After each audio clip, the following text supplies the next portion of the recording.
In a sense, I don't really belong here to this conference. Daphne thinks I do. I do ethics of war, so I have no idea how to neutralize tunnels and what the dangers are in crawling into tunnels.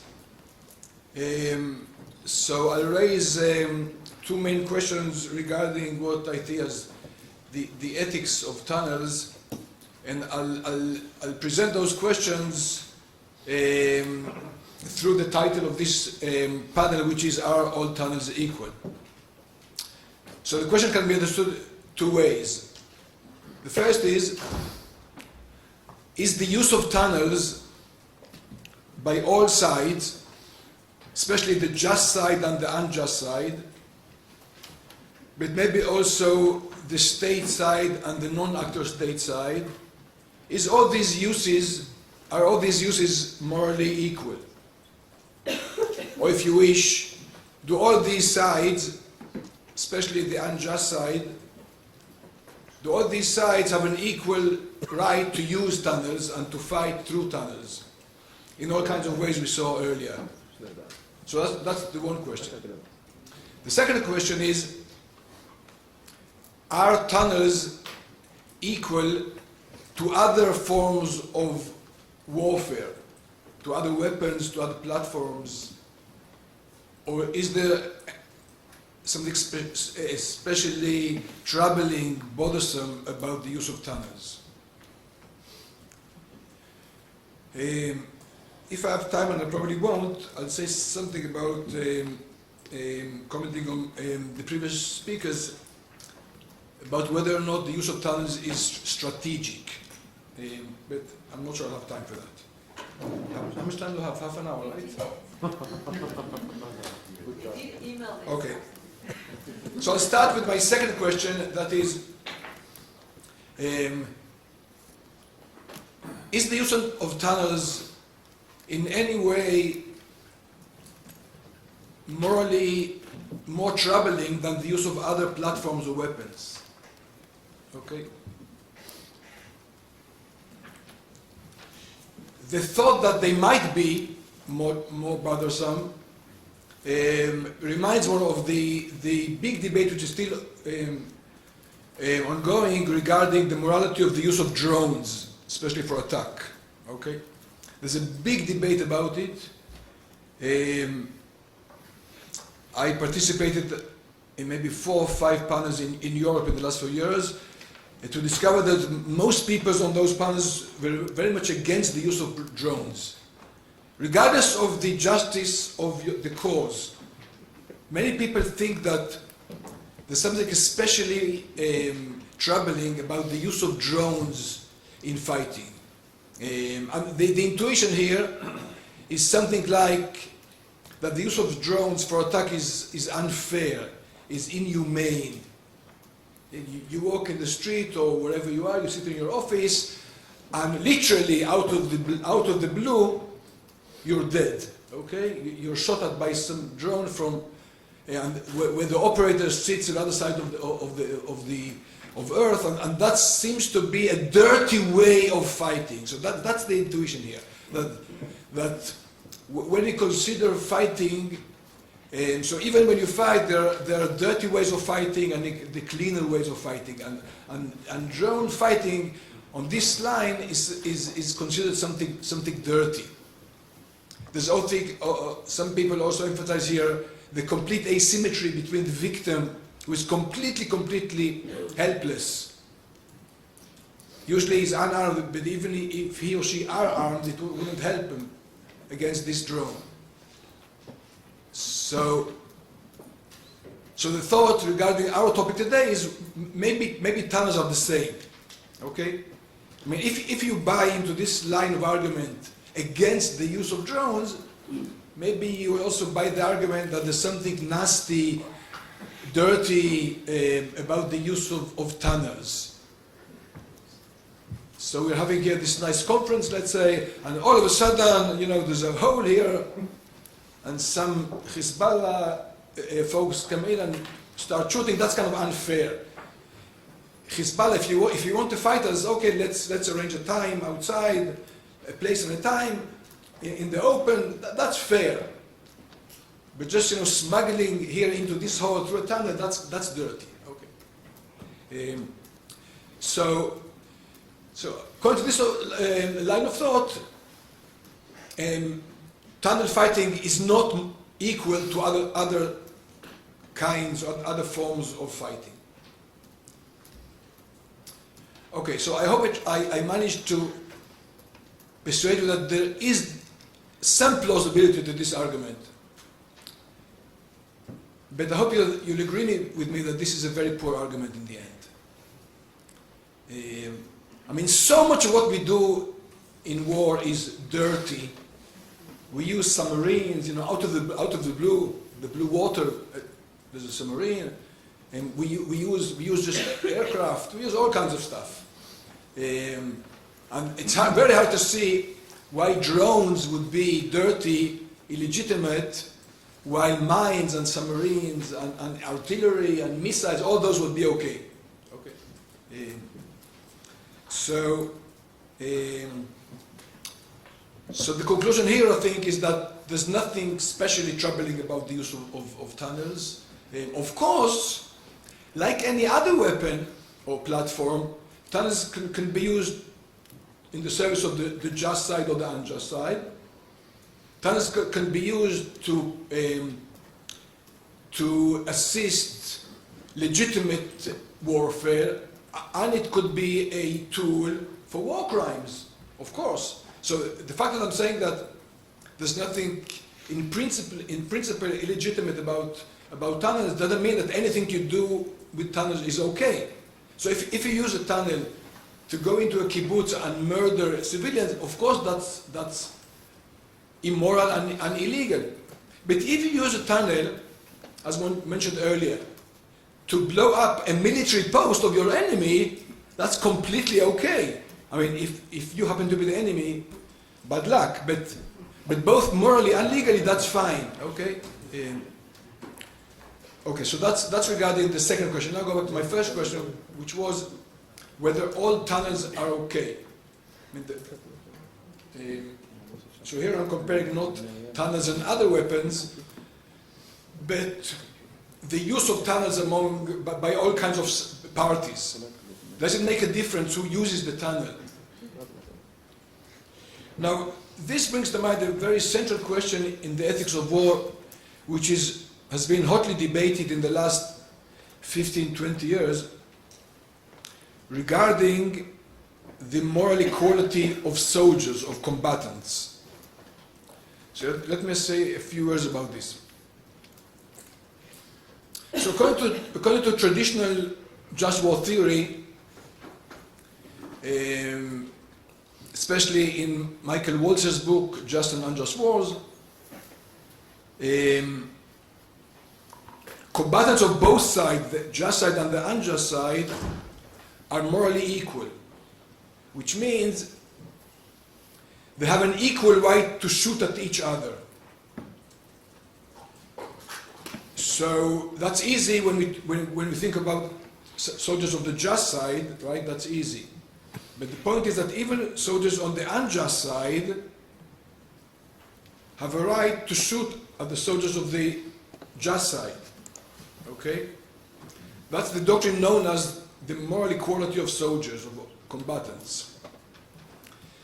And this, of course, is also has legal implications, which means that if you fight for the unjust side, so as long as you keep the laws of in bello, especially you don't deliberately attack civilians, you're legally okay.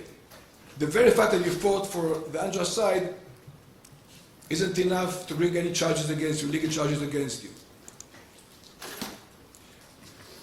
This idea of the moral equality between just and unjust combatants has received very fierce opposition by a group of philosophers known as revisionists.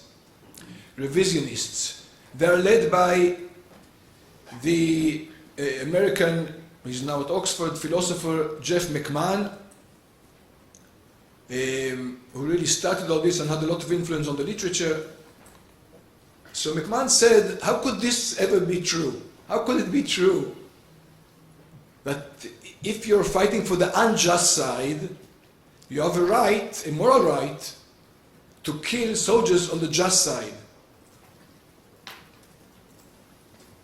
It's like a robber who robs a bank, and now the police comes in, and you would say that just as the policemen have a right to shoot at the robber also has a right to shoot back. That doesn't make any sense. If you're fighting for the bad guys, you have no moral right to do that. You should just, stop. You should quit. Okay. So according to this line of argument, this doctrine is simply false. Only the just combatants fighting for the just side, have a right to kill soldiers of the other side. Soldiers fighting for the bad guys, for the unjust side, have no such right. In other words, there's an asymmetry between combatants on both sides. They're not on an equal ground. Similarly, one might think with tunnels. So just as combatants are not equal on this line of argument, tunnels are not equal either. So tunnel used by the unjust side are okay, that's their way, that's their tactic, that's fine. Tunnels used by the unjust side are in principle never okay. Never okay morally, maybe also legally we should outlaw them. And this would apply to any kind of weapon used by the unjust side. Whatever the unjust side does is in principle immoral and illegal. In brackets, I would say that combatants of the unjust side might have an excuse.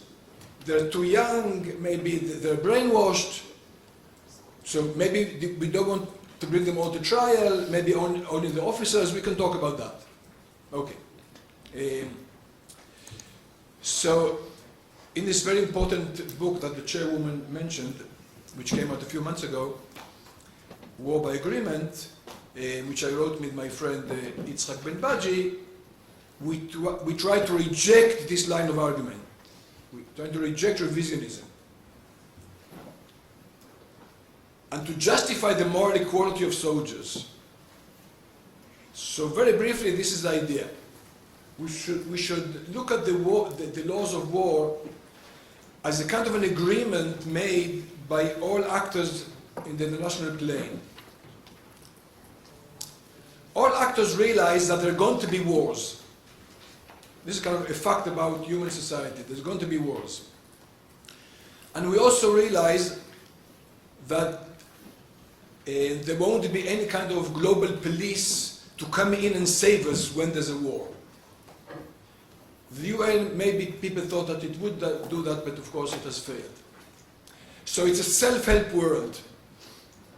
And around the table, all the parties realize that we all have to develop armies which would defend us if we are attacked, and some of us will be attacked. Now we need these armies to provide, as means countries, with effective self-defense.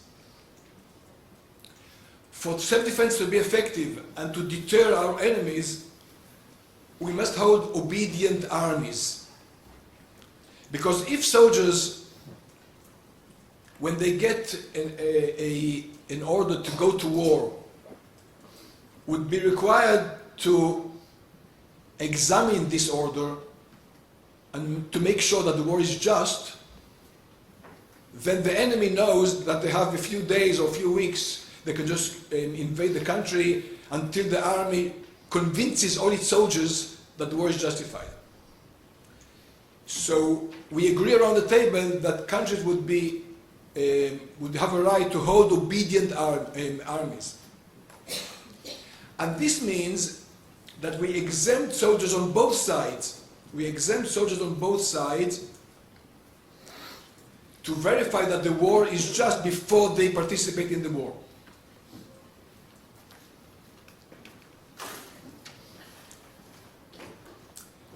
which means that we don't expect soldiers to verify that the war is just. We only expect them one thing: to maintain the rules of the in bello rules. That's all we expect from them, which really boils down to never deliberately attacking civilians. So this means that soldiers of all sides have this contractual right to shoot at each other, and back to the topic of this session, and to use any other military means, including tunnels. So all soldiers are allowed to use any kind of weapon, subject to some constraints, and they also have the right to use tunnels. The fact that they're fighting for the underside doesn't preclude them from using this weapon. I'll just end up by saying that all this applies especially to non-state actors, and this is an important point that people often don't realize.